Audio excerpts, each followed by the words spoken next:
independent of the airlines, then I can offer new service. And so we have some aggressive programs to include, for example, our parking program that I'll be talking about more in the future, in the coming months. The concessions program that I mentioned earlier is a program that will not be affected by the reduction. At least our plan for rolling out the concessions program will not be scaled back as a part of our the airlines reduction. And so, again, our effort is to contain costs. Debt is about half of my total budget. I have a total budget of about $140 million. About 47% of that is debt service. We spend on debt service. That is ridiculous for an organization of that size. And so over the last 2 years, we've refinanced about $600 million in debt, from variable rate debt to fixed rate debt.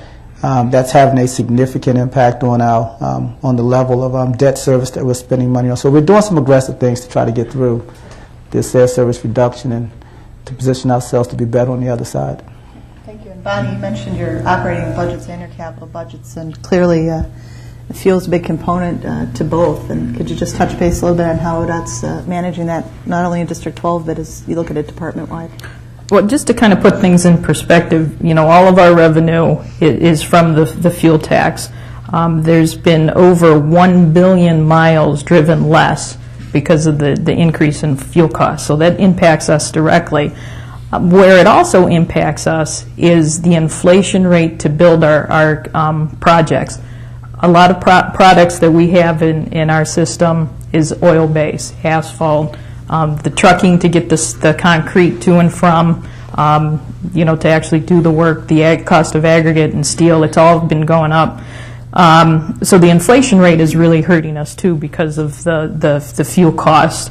To put things in perspective, in 2006, if we built or rehabbed 10 miles of roadway, that same dollar figure in 2015 can only build 5.2 miles. So you can see the impact that the inflation rate has on us, and it's very substantial. There's an uncertainty to the federal transportation bill, so it's hard to plan if you don't know where your revenues are coming from. And the similarities that we have with Ricky is we're trying to look at new revenue sources, what are we doing? What can we do to pull in new revenue sources? You know, a lot of these are in our infancy stages since the new administration. Simple things like the blue logo signs. Traditionally, that was a service that we provided to the drivers, to the company that had those. They were making a profit off of it. We finally figured out that we need to share in that profit too, so we're getting a revenue off of that. A reduction in our capital costs, well, how can we look at our capital program and how can we reduce some of those costs? It's a matter of doing some of the work ourselves with our own forces, using a fix-it-first philosophy that no longer can we look at, you know, building ourselves out of congestion. We have to look at just maintaining what we have, and if we can do that with some of our own forces, that's going to save us some money. So as far as the capital goes, those are some of the things that we're trying to do to help reduce some of those costs. Terrific. And as I mentioned, you know, when every cloud has a silver lining, as our friends at the airport and ODOT start to battle the challenges that we're facing through oil costs and production costs, we have a really unique opportunity, I think, Adam, with the work that you and your team have been doing, and how to maximize transportation on our waterways and the Great Lakes. Could you touch a little bit on what you're seeing out there and some of the steps you're taking to help continue commerce to complement what's happening with the airport and highways? Sure. Deb describes it right.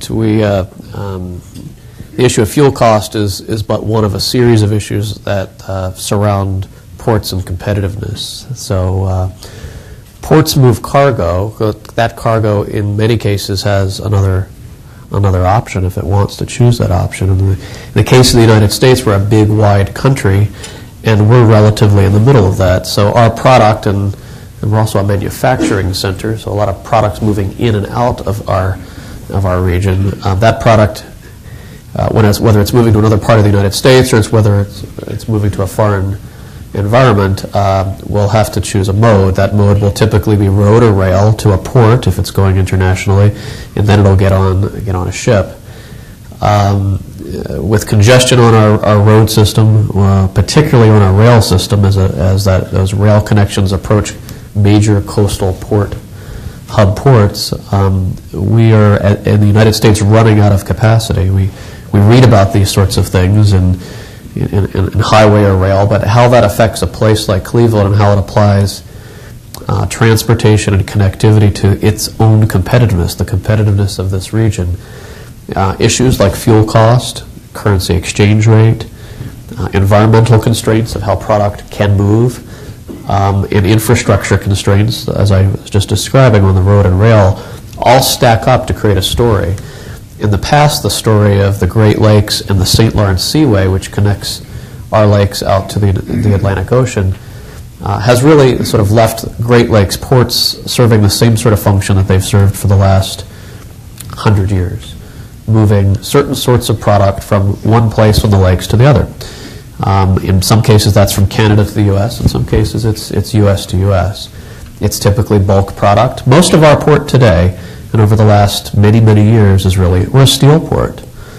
And when you think of a port near Chicago and Burns Harbor, steel territory, but we are as well. So we move finished product in from Europe. We move finished product out from Cleveland we have a shipment going out this week to Brazil. We have shipments going out to Northern Europe regularly. But we also move raw material in, iron ore and other products that go into the steelmaking process or so forth. That's the reality of the past. It will continue to be our future, but we will have an additional set of options, and it's all related to fuel cost, currency exchange rate, etc., which is what's driving cargo to look for other means to move. And so the Great Lakes and the St. Lawrence Seaway will play an increasingly competitive role in moving that product out via an all-water route. So if you can hit the docks in Cleveland on a Tuesday night and you're out on the sea, on the lake anyway, on Wednesday morning, there is no congestion. You know what to expect. You know your reliability if you're a manufacturer. You know when it's going to get there. And increasingly, that's not the case if you're moving over road and rail. So fuel cost rise has actually meant that the Port of Cleveland is edging towards becoming more and more competitive in those international connections. Yes, the cost of fuel for the ship is rising, but the ship is so much more efficient than moving via road or rail that the spread actually is moving more aggressively in our favor. So again, we anticipate as we build a port for the next 30 or 40 or 100 years, because commuters don't build ports every 5 or 10 years. We won't be able to make this decision again. The dynamics around the competitiveness and positioning place like Northeast Ohio so that we can move our products or our components in or out seamlessly and as with the lowest cost will make the all-water route more and more viable. Thanks, everybody. So that's sort of the bad news, right? You get that hard question out of the way first and some of the challenges these folks are taking on. But there's so much good news going on in this community as well. And as I said, in the past two discussions, we talked about $6.5 billion of economic development and commercial development, business development activity that's taking place in Greater Cleveland. And each of you run these impactful and visible asset organizations and the development that's occurring around them, on and about, at Burke Lakefront Airport, along our highways that Bonnie mentioned, the Interbelt and West Shoreway, and certainly the port. Could you touch base just a little bit on what's happening with those projects, those key projects, and how they'll play a role in really catalyzing development moving forward in our community? And Bonnie, let's start with you on some of our major thoroughfares and highways. Well, one thing we do have to keep in mind that, just having our construction projects brings economy to the area. So we have to keep that in mind. Like I said, this year for the year 2009, we're going to sell approximately $280 million in our district. So that's bringing economy here.